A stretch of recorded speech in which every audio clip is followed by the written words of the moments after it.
Hi investors, నా పేరు ఆర్యన్. నేను రియల్ ఎస్టేట్ అనలిస్ట్ని, ఎన్ఆర్ఐ పోర్ట్ఫోలియో మేనేజర్ని. అండ్ ఇప్పటి వరకు నేను చాలా మందికి ఓపెన్ ప్లాట్స్లో చాలా సజెషన్స్ చేసి అంటే బెస్ట్ ప్లేసెస్లో ఇన్వెస్ట్ చేయించాను. వాళ్ళ ఇన్వెస్ట్మెంట్స్ అన్నీ కూడా మంచిగా గ్రో అయినాయి. అంటే 28% ఆర్ఓఐ ఇచ్చిన సందర్భాలు కూడా ఉన్నాయి. సో నేను కొత్తగా ఇన్వెస్ట్ చేసే వాళ్ళకి నేను ఇచ్చే సజెషన్స్ ఈసారి కొన్ని కొత్త సజెషన్స్ ఇద్దాం అనుకుంటున్నాను, ఎవరైనా కొత్తగా ఇన్వెస్ట్ చేయాలనుకుంటే. సో హైదరాబాద్‌ని ఒకసారి నిశితంగా పరిశీలిస్తే, హైదరాబాద్ అనేది అద్భుతంగా డెవలప్ అవుతుంది. అంటే ఇంటర్నేషనల్‌లో టాప్ కంట్రీస్ అన్నీ కూడా మన వైపు హైదరాబాద్ వైపు చూస్తున్నాయి. అంతేకాదు మన ఇండియాలో టాప్ సిటీస్ ఏవైతే ఉన్నాయో, ఏ సిటీలో ఇన్వెస్ట్ చేస్తే ఎక్కువ ఆర్‌ఓఐ వస్తుంది అనే ఒక రీసెర్చ్ జరిగింది ఈ మధ్య. అంటే ముంబైలో చేస్తే ఎక్కువ ఆర్‌ఓఐ వస్తుందా? అంటే మన రిటర్న్స్ ఎక్కడ ఎక్కువ వస్తున్నాయి అనేది ముంబైలో పెడితే వస్తున్నాయా? బెంగుళూరులో పెడితే వస్తున్నాయా? పూణేలో పెడితే వస్తున్నాయా? ఇలా చెన్నైలో పెడితే వస్తున్నాయా? ఇలా టాప్ సిటీస్ అన్నిటిని కూడా మనం అబ్జర్వ్ చేస్తే హైదరాబాద్ నంబర్ 1 ప్లేస్‌లో ఉంది. అంటే ఎక్కడైతే ఇన్వెస్ట్‌మెంట్ పెడితే టాప్ రిటర్న్స్ ఇవ్వడంలో హైదరాబాద్ అనేది నంబర్ 1 ప్లేస్‌లో ఉంది. సో అలాంటిది మనం హైదరాబాద్‌లో ఉండి, లేదా మన రిలేటివ్స్ హైదరాబాద్‌లో ఉండి, ఇక్కడ అన్ని విషయాలు తెలిసిన మనం ఇక్కడ ఓపెన్ ప్లాట్స్‌లో ఇన్వెస్ట్ చేయడానికి వెనకడుగేస్తున్నాం. కానీ బయట నుంచి వేరే అంటే ఆంధ్ర నుంచి కానీ, లేదంటే తెలంగాణలో అదర్ ప్లేసెస్ నుంచి కానీ వచ్చి హైదరాబాద్‌లో ఇన్వెస్ట్‌మెంట్లు చేస్తున్నారు. నేను ఈరోజు ఐటీ పీపుల్ కావచ్చు, లేదంటే జాబ్ హోల్డర్స్ కావచ్చు, స్మాల్ స్కేల్ ఇండస్ట్రీలో బిజినెస్ నడిపించే వాళ్ళు కావచ్చు, మీ అందరికీ ఒకటే సజెషన్ ఇస్తున్నాను. అంటే నాకు తెలిసిన అనాలిసిస్ ప్రకారం హైదరాబాదు మరొక 5-10 ఇయర్స్‌లో గ్రోత్ ఎక్స్‌పోనెన్షియల్‌గా పెరుగుతుంది. అంటే పెద్ద పెద్ద కంపెనీల చూపంతా మన వైపే ఉంది. ఫర్ ఎగ్జాంపుల్ రీసెంట్ ఎగ్జాంపుల్ తీసుకుందాం. కుక్కట్పల్లిలో ఎవరైనా ఎక్స్‌పెక్ట్ చేశారా? ఎకరము 68,00,00,000, నియర్లీ 78,00,00,000 వరకు వెళ్ళింది. సో, ఎవరైనా ఎక్స్‌పెక్ట్ చేశారా? ఒకప్పుడు కోకాపేటలో 100,00,00,000కి ఎకరం వెళ్ళిందంటే అవునా అన్నట్టుగా మనం అబ్జర్వ్ చేసాం. కానీ అదే విషయంలో కుకట్పల్లికి కూడా 68-78,00,00,000 వరకు ఎకరాలు దీంట్లో సేల్ అవుతున్నాయి. అంటే రీసెంట్‌గా ఒక పెద్ద కంపెనీ 78,00,00,000 పెట్టి ఎకరాన్ని 7,00,00,000ని అక్వైజేషన్ చేసింది. నియర్లీ 534 క్రోర్స్ వర్త్ ఒక 7 ఎకరాలని ఇన్వెస్ట్ చేసింది. అంటే ఎంత డెవలప్ అవుతుంది. ఒకప్పుడు ల్యాండ్‌కి నిజంగా ఇంత డిమాండ్ ఉండేదా? ఇప్పుడు ఎందుకు డిమాండ్ పెరుగుతుంది? ఇలాంటి డిమాండ్ పెరిగే సమయంలో మనం దేని మీద ఇన్వెస్ట్ చేయాలి? అంటే ఓపెన్ ప్లాట్స్ మీద ఇన్వెస్ట్ చేస్తే వచ్చే లాభాల్లో ఇది కూడా ఒకటి. అంటే ఒకప్పుడు నార్మల్‌గా ఎకరం 10,00,000, 25,00,000 కూడా చేయని ఎకరం. ఒకప్పుడు కొంచెం ముందుకు వెళ్తే అట్‌లీస్ట్ ఎకరం వచ్చేసి 2,00,00,000, 3,00,00,000 ఉన్న ఎకరం ఇప్పుడు ఏకంగా 78,00,00,000కి చేరుకుంది. రీజన్ ఏంటంటే ఎక్కడైతే ఇన్‌ఫ్రాస్ట్రక్చర్ డెవలప్ అవుతుందో అక్కడ ఆటోమేటిక్‌గా మంచి డెవలప్‌మెంట్స్ వస్తాయి. ల్యాండ్ వాల్యూ ఎలా పెరుగుతుంది అంటే 100% ఇన్‌ఫ్రాస్ట్రక్చర్‌ని బేస్ చేసుకొని అండ్ చుట్టుపక్కల ఉన్న గ్రోత్ కారిడార్ చుట్టుపక్కల ఉన్నటువంటి గ్రోత్ ఏదైతే ఉందో దాన్ని బేస్ చేసుకొని మాత్రం మంచి రిటర్న్స్ ఇస్తది ల్యాండ్. ఫర్ ఎగ్జాంపుల్ చాలామంది ఏమనుకుంటారంటే, నేను మొన్నే ఒక రీసెంట్‌గా ఓపెన్ ప్లాట్ చూశాను. బట్ అంతా లోపల బాగుంది గానీ ఎళ్ళే దారి బాలేదు. అంటే దానికి ఇప్పుడు మట్టి రోడ్ ఉంది. లేదంటే నార్మల్ రోడ్ ఉంది. హైవే నుంచి చాలా దూరంగా ఉంది. ఇట్లాంటి చాలా వరకు ఈ విషయాల్లో ఎక్కువగా ఇన్వెస్ట్ చేయడం మానేస్తారు. నేను చెప్పేదేంటంటే, నిజంగా మీకు సిటీలో ఉన్నట్టు రోడ్స్ ఉండి, సిటీలో ఉన్నట్టు కనెక్టివిటీ ఉండి, సిటీలో ఉన్నట్టు ఇన్‌ఫ్రాస్ట్రక్చర్ ఉంటే మీకు ఆ రేట్‌కి అక్కడ రాదు కదా! అంటే ఎకరం వచ్చేసి ఇన్నిన్ని కోట్లు వెళ్తున్నప్పుడు ఎందుకొచ్చింది? ఇన్‌ఫ్రాస్ట్రక్చర్ పెరగడం వల్ల వచ్చింది. సో, ఎవరైనా ఇన్వెస్ట్ చేసే ముందు చూసుకోవాల్సిందేంటంటే, అప్రూవల్స్ చూసుకొని, రోడ్ కనెక్టివిటీ బావుందా లేదా చూసుకొని, రేపు ఫ్యూచర్‌లో వచ్చే డెవలప్‌మెంట్స్‌ని బేస్ చేసుకొని ఇన్వెస్ట్ చేసుకోగలిగితే, నో డౌట్ మీ మీ ఇన్వెస్ట్‌మెంట్ కూడా మీరు 10,000 ఇన్వెస్ట్ చేస్తే రూ. 1,00,000 గజం అయ్యే అవకాశాలున్నాయి. కాకపోతే మనం ఏం చేస్తున్నామంటే, అక్కడ ఇప్పుడు ప్రెజెంట్ ఉన్న రోడ్స్ చాలామంది నేను హైదరాబాద్ ఇన్వెస్టర్‌లని చూశాను. వాళ్ళ మైండ్‌సెట్ ఎలా ఉంటుందంటే, వాళ్ళు ఉండేది ఒక గేటెడ్ కమ్యూనిటీస్‌లో కావచ్చు, ఒక ఏదైనా కనెక్టివిటీ ఉన్న ఏరియాలో కావచ్చు. సో, అలాంటి అట్మాస్ఫియర్‌ని దూరంగా అంటే ఔటర్ రింగ్ రోడ్ దాటిన తర్వాత ప్లేసెస్‌లో కూడా ఎక్స్‌పెక్ట్ చేస్తూ ఉంటారు. అంటే సో, బస్ కనెక్టివిటీ దగ్గరగా ఉండాలి, హాస్పిటల్స్ దగ్గరగా ఉండాలి. ఇవన్నీ నిజంగా దగ్గరగా ఉంటే ఆ ఏరియాలో ఆ రేట్ రాదు. కాబట్టి మనం చూసుకోవాల్సిందేంటంటే, ఈ రోజు గురించి విజన్ చూసుకునే వాళ్ళు ఇన్వెస్ట్ చేయగలరు. ఫ్యూచర్ విజన్ ఎవరైతే అనాలిసిస్ చేసుకుంటారో వాళ్ళు కంపల్సరీ వాళ్ళు ఇన్వెస్ట్ చేయగలరు. ఫర్ ఎగ్జాంపుల్ 5 ఇయర్స్‌లో ఇక్కడ ఏమొస్తుంది? 10 ఇయర్స్‌లో ఏమొస్తుంది? 15 ఇయర్స్‌లో ఏమొస్తుంది? ఈటిని బేస్ చేసుకోగలిగితే మంచి ఇన్వెస్ట్‌మెంట్ మనం చేయగలం.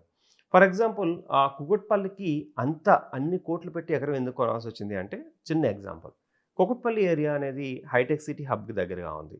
అండ్ దానికి మెట్రో కనెక్టివిటీ చాలా బాగుంది. అండ్ ప్రతి చోట కూడా ఫ్లైఓవర్స్ అయ్యి పడిన తర్వాత ట్రాఫిక్‌ని కొంచెం కంట్రోల్ చేసే ఏరియా అయింది. ఇప్పుడు మీరు ఏ ఏరియా అయినా చూడండి, చిన్న చిన్న ఫ్లైఓవర్స్ గానీ, లేదా కనెక్టివిటీ రోడ్స్ కానీ, ఇవన్నీ పక్కన పెడితే మీకు కమ్యూట్‌కి అంటే మీరెళ్ళినప్పుడు మీకు ట్రాఫిక్ ఇబ్బంది లేకుండా గవర్నమెంట్ అంటే ప్రతీదీ కేర్ తీసుకుంటుంది. ఒకప్పుడు అంటే ఇంతింత పొడుగు టవర్‌లొచ్చినప్పుడు 100% మనకేంటంటే ట్రాఫిక్ ఎక్కువవుతుంది. ఆ ట్రాఫిక్‌ని కంట్రోల్ చేయడానికి రోడ్ విడ్త్‌లు కూడా 100 ఫీట్ టు 200 ఫీట్స్ అవుతున్నాయి. అట్ ది సేమ్ టైమ్ ఇప్పుడు కొత్తగా ఒక కమ్యూట్ రాబోతుంది. అంటే మనకి ఇలా ట్రాఫిక్‌లో వెళ్తూ ఉంటారు. అండ్ పక్కన ఒక మనకి టాక్సీ లాంటివి జస్ట్ వాళ్ళు లోపలికెళ్ళి రీచార్జ్ చేసుకొని టాక్సీ ఒక ప్లేస్ నుంచి మరొక ప్లేస్‌కెళ్ళిపోతారు. అంటే హైదరాబాద్ ఎలా ఎలా మారబోతుంది అంటే మంచి అద్భుతమైన విశ్వనగరంగా మారబోతుంది. సో, ఇలాంటప్పుడు ఇన్వెస్టర్లు ఏం చేయాలి? మీ దగ్గర 10,00,000 ఉంది. లేదా 5,00,000 ఉంది. లేదంటే 20,00,000 ఉంది. 30,00,000 ఉంది. దాన్ని ఐడియల్‌గా ఒక పక్కన ఉంచకుండా మీరేం చేస్తారంటే మంచిది ఓఆర్ఆర్ నుంచి ఆర్ఆర్ఆర్ మధ్యలో ఏదైనా ప్లేస్‌లో ఇప్పుడు ఇన్వెస్ట్ చేసుకోండి. 100% చెప్తున్నాను. ఇప్పుడు మన కుకుట్పల్లిలో 78,00,00,000 అంటే ఎలా అయితే మనం సర్ప్రైజ్ అయ్యామో, ఓఆర్ఆర్ అండ్ ఆర్ఆర్ఆర్ మధ్యలో కూడా ఇన్ ఫ్యూచర్ 10 సంవత్సరాలు పట్టొచ్చు లేదా 12 సంవత్సరాలు పట్టొచ్చు. ఆ ఏరియాలో కూడా మనకి ఎకరం కోట్లలో వెళ్ళడం కామన్. ఎందుకు అంటున్నానంటే శంకరపల్లి చూడండి. ఒకప్పుడు కామన్‌గా కామ్‌గా ఉండే ఏరియా ఇప్పుడు కోట్లకి అంటే ఎకరం కోట్లలోకెళ్ళిపోయింది. 10,00,00,000, 12,00,00,000, 15,00,00,000. ఎందుకు అంటే కనెక్టివిటీ. అంటే నియోపోలిస్ నుంచి శంకరపల్లి కనెక్టివిటీ చూడండి. కరెక్ట్‌గా 20, 25 నిమిషాల్లో మీరు హ్యాపీగా నియోపోలిస్ నుంచి వెళ్ళిపోతారు. సో, ఇప్పుడు ఎవరైనా ఇన్వెస్ట్ చేసుకోవాలంటే ముంబై హైవేలో కూడా తక్కువ రేంజ్‌లో ఉన్నప్పుడు ఇన్వెస్ట్ చేసుకోండి. అంటే నా సజెషన్ ఏంటి అంటే ముంబై హైవేలో కూడా కొన్ని ప్లేసెస్‌లో ఎక్కువ రేటుకి దొరుకుతాయి. మీరు బిలీవ్ మీ ఆర్ నాట్ 9,000కి 8,000 నుంచి 9,000 మధ్యలో లేదంటే 10,000 లోపులో దీంట్లో ఒక DTCP and RERA approved projects ఏ ఏరియా సదాశివపేట లేదంటే బుదేరా ఈ మధ్య కోఆర్డినేట్స్‌లో మీకు మంచి ప్రదేశాలు దొరుకుతాయి. వాటిలో మీరు ఇప్పుడు ఇన్వెస్ట్ చేసుకొని పక్కన పెట్టేసేయండి. ఎందుకు చెప్తున్నానంటే శంకరపల్లి ఆటోమేటిక్‌గా మరో హైటెక్ సిటీ రాబోతుంది. నెక్స్ట్ ఆ దగ్గరలో ఉన్న సంగారెడ్డి కూడా మంచిగా డెవలప్ అయింది ఇప్పుడు. అంటే ఇప్పుడు సదాశివపేటని ఏమంటున్నారంటే మరో కూకట్పల్లి అంటున్నారు. ఎందుకు మరో కూకట్పల్లి కింద తయారవుతుంది అంటే రీజనల్ రింగ్ రోడ్‌కి దగ్గరలో ఉంది. మంచి ఎడ్యుకేషనల్ ఇన్‌స్టిట్యూషన్స్ ఉన్నాయి. అట్ ది సేమ్ టైమ్ మనకు దగ్గరలో నిమ్స్. ఆ నిమ్స్‌లో 12,360 ఎకరాల పెద్ద ఎస్‌ఈజెడ్ ఉంది. దాంట్లో మీకు ఆల్రెడీ టాటా వాళ్ళది కంపెనీ ఉంది. Mahindra and Mahindra, Hyundai company ఉంది. వెమ్ టెక్నాలజీస్ ఉన్నాయి. ఇవన్నీ కూడా ఆల్రెడీ ఇప్పుడు ఆపరేషన్‌లో ఉన్నాయి. ఇంకా కొన్ని రోజులు పోతే అంటే కొన్ని సంవత్సరాలు పోతే ఇంకా మరిన్ని కంపెనీలొచ్చే అవకాశాలున్నాయి. ఒకసారి పెద్ద పెద్ద కంపెనీలు రావడం స్టార్ట్ చేస్తే ఎంప్లాయ్‌మెంట్ పెరుగుతుంది. సో, ఎవరైనా ఇన్వెస్ట్‌మెంట్ తక్కువ బడ్జెట్‌లో ఉంది అంటే నేను సజెస్ట్ చేసేదేంటంటే ముంబై హైవేని కూడా వన్ ఆఫ్ ది ఆప్షన్ కింద తీసుకోవచ్చు. 2 హైవేలనైతే నేను కొంచెం స్ట్రాంగ్‌గా మీకు రికమెండ్ చేయగలను. ఏంటి అందులో ఒకటి ముంబై హైవే. ముంబై హైవే ఏంటంటే ట్రేడ్ హైవేలా చూసుకోవచ్చు దాన్ని. మంచి యాక్సెసిబిలిటీ ఉన్న హైవే. 4 లైన్ ఇప్పుడు 6 లైన్ అవ్వబోతుంది. అండ్ దీంతో పాటు బెంగుళూరు హైవేని కూడా నేను సజెస్ట్ చేస్తాను. రీసెంట్‌గా బెంగుళూరు హైవేకి ఉన్న అడ్వాంటేజ్ ఏంటి అంటే 12 లేన్ రోడ్డు శాంక్షన్ అయింది. అండ్ నాగ్‌పూర్ నుంచి హైదరాబాద్ వరకు ఉన్న రోడ్‌ని బెంగుళూరు వరకు శాంక్షన్ చేశారు. దీనివల్ల ఏంటంటే 120 కిలోమీటర్ స్పీడ్‌లో చక్కగా మీరు ఎక్కడ ఆగకుండా మన ఓఆర్ఆర్ మీద ఎలా అయితే డ్రైవ్ చేస్తున్నామో అలాగే మంచి హైవే రాబోతుంది. అంటే 6-8 లైన్స్ నెక్స్ట్ 10 లైన్స్ వరకు విస్తరించబోతుంది. సో, ఎలాంటి చోట్ల ఇన్వెస్ట్ చేయాలనేది మీకు ఏదైనా డౌట్ ఉంటే నేను చెప్పేదేంటంటే మీ బడ్జెట్‌ని చెక్ చేసుకోండి. మీ యొక్క వెయిటింగ్ పీరియడ్‌ని చెక్ చేసుకోండి. మీకు ఒకవేళ బడ్జెట్ అనేది తక్కువ బడ్జెట్ ఉంది. కొంచెం లాంగ్ ఎళ్లి పెట్టండి. బడ్జెట్ బానే ఉంది. వెయిటింగ్ పీరియడ్ నేను 10 సంవత్సరాలు ఆగలేను. ఒక 5 ఇయర్స్ ఆగగలను. దెన్ మీరేం చేయాలంటే హైవే నుంచి 2 కిలోమీటర్స్, 3 కిలోమీటర్స్, 4 కిలోమీటర్స్ రేడియస్‌లో మాత్రమే మీరు సెలెక్ట్ చేసుకోండి. ఎందుకంటే మీ యొక్క టెన్యూర్ తక్కువుంది. అంటే 5 ఇయర్స్ కంటే మీరు ఎక్కువ ఆగలేనంటున్నారు. అంటే ఫర్ ఎగ్జాంపుల్ దాన్ని సేల్ చేయడానికో, లేకపోతే దాని మీద కన్‌స్ట్రక్షన్ చేయడానికో, లేదంటే దాని నుంచి ఒక రూ. 1, రూ. 10ని మీరు గ్రాబ్ చేయడానికో చేయాలనుకున్నప్పుడు మాత్రం హైవే ప్లేస్ నుంచి 2-3-4 కిలోమీటర్ల డిస్టెన్స్‌లో ఉన్న ప్లాట్లు తీసుకోండి. కొంచెం రేట్లు ఎక్కువుంటాయి. బట్ మీ యొక్క వెయిటింగ్ పీరియడ్ తక్కువ అంటున్నారు కాబట్టి నేను సజెషన్ ఇస్తున్నా. లేదు నా వెయిటింగ్ పీరియడ్ 10 ఇయర్స్ నేను నా పిల్లల గురించిది. దీన్ని టచ్ చేసేదే లేదు అన్నప్పుడు దీంట్లో హైవే ఫేసింగ్ ప్రాజెక్ట్‌కి అట్రాక్ట్ అయ్యే కంటే కూడా కొంచెం లోపలికి వెళ్ళండి. మీకు అంటే హైవే నుంచి అట్‌లీస్ట్ ఒక 8 కిలోమీటర్స్, 10 కిలోమీటర్స్ వెళ్ళినా పర్లేదు. బట్ రోడ్ యాక్సెస్ పెద్దగా ఉందో లేదో చెక్ చేసుకోండి. చిన్న రోడ్ యాక్సెస్‌లో అంత దూరం వెళ్ళమని నేను సజెషన్ చేయను. పెద్ద road access at least 40, 60, 80 feet road ఏదైనా ఉందా గవర్నమెంట్‌ది. అప్పుడు మీరు కావాలంటే 5 కిలోమీటర్స్, 10 కిలోమీటర్స్ జర్నీ చేసినా పెద్ద ప్రాబ్లమ్ ఉండదు. కనెక్టివ్ విలేజ్‌లు ఉన్నాయా లేవా? ఎప్పుడైనా మనం ఇన్వెస్ట్‌మెంట్ లోపలికెళ్ళి చేసేటప్పుడు చెక్ చేసుకోవాల్సింది ఏంటంటే విలేజ్ కనెక్టివిటీ ఉండాలి. ఎందుకంటే అక్కడ మనుషులు మసులుతూ ఉంటే, అంటే మనుషుల యొక్క అపియరెన్స్ ఉంటూ ఉంటే, ఈరోజు కాకపోతే రేపైనా 100% మనకి దాని మీద గ్రోత్ వస్తుంది. సో, ఫర్ ఎగ్జాంపుల్ నేను చెప్పేదేంటంటే, ఎప్పుడైనా లాంగ్ డిస్టెన్స్ ఎళ్ళినప్పుడు విలేజ్ కనెక్టివిటీ చూసుకోండి. At the same time road access చూసుకోండి. అంటే మేజర్ రోడ్ యాక్సెస్ చూసిన తర్వాత లోపలికెళ్ళే రోడ్ కొంచెం చిన్నదున్నా పర్లేదు కానీ, మేజర్ రోడ్ యాక్సెస్ ఎలా ఉందనేది చూసుకోండి. అట్ ది సేమ్ టైమ్ దీంతో పాటు మీరు చెక్ చేసుకోవాల్సింది ఏంటంటే, లాంగ్‌కెళ్ళినప్పుడు మీ వెయిటింగ్ పీరియడ్ కంపల్సరీ 10 సంవత్సరాలు ఉండేలా చూసుకోవాలి. లేదు అంటే, మీకు వెయిటింగ్ పీరియడ్ 10 సంవత్సరాలు ఉండేటప్పుడు, హైవే ఫేసింగ్‌లో 200 గజాలొచ్చే ప్లేస్‌లో లోపలికెళ్తే 400 గజాలొస్తది. ఎందుకంటే మీకు దానిని ఇప్పటికిప్పుడే దాన్ని చేంజ్ చేసేసుకొని మళ్ళీ అమౌంట్ తీసుకోవాలని అనుకోవట్లేదు కాబట్టి, మీకు స్క్వేర్ యార్డ్స్ ఎక్కువొస్తుంది. అండ్ రిటర్న్స్ కూడా చాలా బావుంటాయి. అంటే రూ. 25,000 తీసుకొని 50,000 అవ్వడానికి 5 సంవత్సరాలు పడితే, అదే ప్లేస్‌లో రూ. 10,000ది 30,000 అవ్వటానికి సేమ్ 5 ఇయర్సే పడతాయి. ఏది బెటరు? సో, నా ఉద్దేశ్యం ఏంటంటే వెయిటింగ్ పీరియడ్ ఎక్కువుంటే లాంగ్ అయినా ఎళ్ళండి. అదే వెయిటింగ్ పీరియడ్ తక్కువ ఉన్న వాళ్ళు దగ్గరలో కొనుక్కోండి. అయితే నా సజెషన్ ఏంటి అంటే ల్యాండ్ ఎంత ఇంపార్టెంట్ అయిపోతుంది అంటే ప్రతి ఒక్కళ్ళకి డ్రీమ్ హౌస్ అనేది కంపల్సరీ ఉంటుంది. కానీ మీరు కనుక ఒక్కసారి ఫ్యూచర్‌ని అనాలిసిస్ చేసుకుంటే ఇప్పుడు మీరు ఎక్కడైనా ఉండండి. మీరు ఇండివిడ్యువల్ హౌస్ అవ్వచ్చు, స్టాండ్ అలోన్ అవ్వచ్చు, లేదంటే అపార్ట్మెంట్‌లో ఇల్లైనా అవ్వచ్చు. రేపు ఫ్యూచర్‌లో మీకు కొంచెం రిటైర్మెంట్ టైం గానీ, లేదంటే కొంచెం ఏజ్ పెరిగిన తర్వాత గానీ, ప్రశాంతమైన వాతావరణంలో ఉండాలనుకుంటే మాత్రం ఓపెన్ ప్లాట్ అనేది అప్పుడు మీకు 100% ఒక మంచి యాక్సెస్ అవుతుంది. మీకు నచ్చినట్టు ఇల్లు కట్టుకోవచ్చు దాంట్లోని. అట్ ది సేమ్ టైమ్ మీకు సింగిల్‌గా విల్లా కావాలంటే విల్లా కట్టుకోవచ్చు. ఇప్పుడు అన్నీ కూడా విల్లాలు చాలా చాలా కాస్ట్ అయిపోయినాయి. ఫ్యూచర్‌లో విల్లాలు ఇంకా కాస్ట్ అయ్యే అవకాశాలున్నాయి. దెన్ అలాంటప్పుడు ఒక villa plot minimum 150 square yards నుంచి స్టార్ట్ చేసుకొని 150 గాని, 225, 250 మీకు లగ్జరీగా కావాలనుకుంటే 300-350 స్క్వేర్ యార్డ్స్ తీసుకోండి. కమర్షియల్ పర్పస్‌లో వెళ్ళాలనుకుంటే రేపొద్దునంటే హెచ్ఎండిఏ పరిధిలో తీసుకొని G+5కి వెళ్ళాలనుకుంటే కొంచెం ఇంకొంచెం ఎక్కువ 450 గాని, 600 గాని ఈ రేంజెస్‌లో మీరు తీసుకుంటే మీకు రెరా అప్రూవల్స్ కానీ, లేదా స్టాండ్ అలోన్ కట్టుకోవాలంటే G+5 గాని పర్మిషన్‌లొస్తాయి. సో, మీరు అంటే ఏ సైజ్ తీసుకోవాలి, ఏ ఏరియాలో తీసుకోవాలి, ఎన్నాళ్ళు వెయిట్ చేయాలి, ఇవన్నీ కూడా దేని మీద బేస్ అయ్యి ఉంటాయంటే మీ యొక్క ఐడియాస్ కరెక్ట్‌గా తెలిస్తే అక్కడ సపోజ్ మీరు ఎవరికైనా డౌట్స్ ఉన్నాయనుకుందాం. ఈ ఏరియాలో పెట్టాలా? వద్దా? లేదంటే ఎంత సైజులో స్క్వేర్ యార్డ్స్ ఎన్ని స్క్వేర్ యార్డ్స్ తీసుకోవాలి? ఓకే. ఏ ప్లేస్‌లో తీసుకుంటే బావుంటుంది? మీ ఫ్యూచర్ అనేది ఫస్ట్ ఒక పేపర్ మీద ఒక పేపర్, పెన్ తీసుకోండి.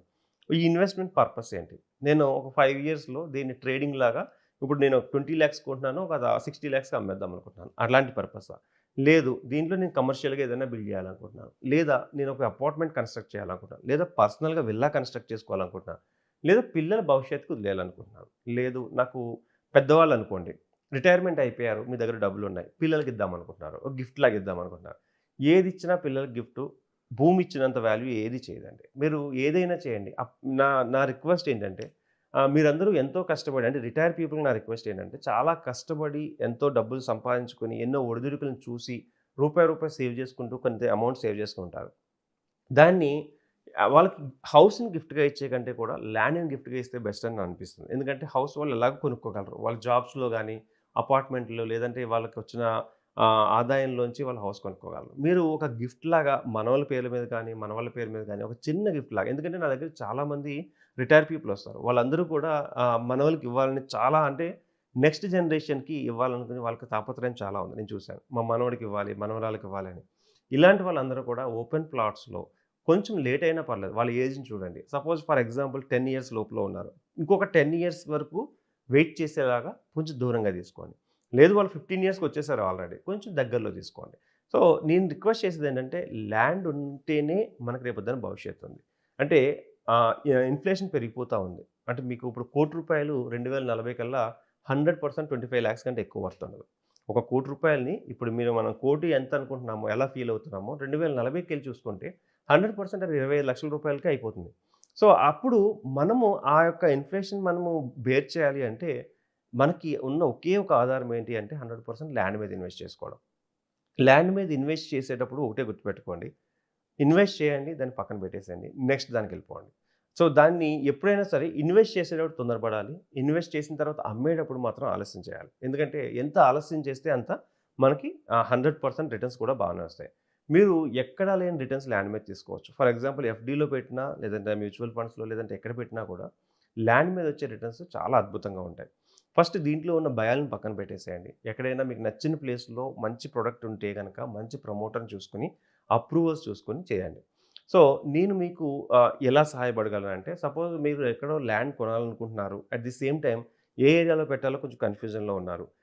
ఓకే. ఎంత బడ్జెట్ అక్కడ అంత బడ్జెట్ పెట్టడం కరెక్టా కాదా అనే డైలమాలో ఉన్నారు. ఇలాంటి వాళ్ళందరికీ కూడా నేను 100% నేను సపోర్ట్ చేయగలను. అంటే నాకున్న నాలెడ్జ్‌తో, నాకున్న 10 ఇయర్స్ ఎక్స్‌పీరియన్స్‌తో మీకు ఏ ఏరియాలో పెడితే ఎన్ని టైమ్స్ అవుతుందని సజెషన్ మాత్రం ఇవ్వగలను. తర్వాత మీరు ఆ ప్రాజెక్ట్ గురించి మీరే వెరిఫై చేసుకోవాలి.